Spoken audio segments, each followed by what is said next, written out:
Really excited because today we got a big box of stuff from Brighton in the UK via Royal Post. And after traveling across the ocean, it has finally arrived. And this is a series of games by Paul Stapleton, who you may know from the Paupers Ladder series. And then he has gone on to make a series of smaller tin box games that you can play in a shorter period of time. 1+ players, which we absolutely love that combination of stuff. And this one, the Siege of Shaddis Horne, is got a bunch of story to it. From the woods around the town of Shaddis Horne, strange rumblings are heard as the crackle of fairy magic lights up the sky. Hordes of screaming scuttlers charge across the farmland. From the shadows, a lumbering golem destroys everything in its path. The barricades have gone up, but the villagers are terrified. Fortunately, a unit of hawk guards has been sent to protect Shaddis Horne at all costs. For if its magic college should fall, Brighthelm's chemists are doomed. Can the villagers be inspired to victory before the fairies tear them to pieces? The Siege of Shaddis Horne is a game of town defense, mine crawling, resource management, and persuading unarmed villagers to fight golems for one or more players.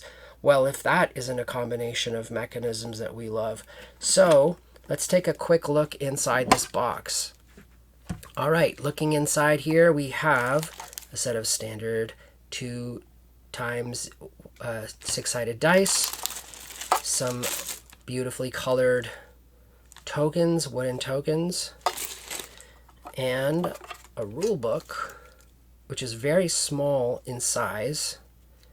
And this says this is a tower defense game where one or more players work together to protect the town of Shaddis Horne from a fairy siege. You control 4 hawk guard soldiers, each armed with a particular weapon that is effective at a certain range. You know, the thing that I love is fresh IP, right? When you have an independent who's making stuff because they just love it and they tell their own stories, you get brand new ideas, not the same old tired, rehashed tropes. And Paul Stapleton actually used to draw a comic, and he wanted to see some of the colorful, bright colors of his world mixed with a D&D style campaign, and he eventually created the Paupers Ladder stuff, among other things, and that has now established a whole world of lore and characters and spin-offs and so on, and this is one of those spin-offs. So this is a very nicely arranged rule book, and one thing I also appreciate is he always uses this very readable font. It kind of reminds me of the font from the game Celeste, which is clean and easy to read, and although this is small, the text is not difficult to read, unlike some large rule books where I have to put on my 2x reading glasses. And we have this beautiful custom art of his that he does, filling it out. So this is great, and there's a nightmare expansion that you can add on, which makes it harder to win. All right, so let's see what else is in there. We have these sort of trademark little square cards that you'll find in his other games. This is the Nightmare expansion right here. And, you know, lots of fresh art to love and look through. And then here's a deck of specials, probably some other stuff too. That'll take us on some interesting mind spelunking. And then we have a punch board of some tokens, not very many. And then one final thing here, some appear to be maps.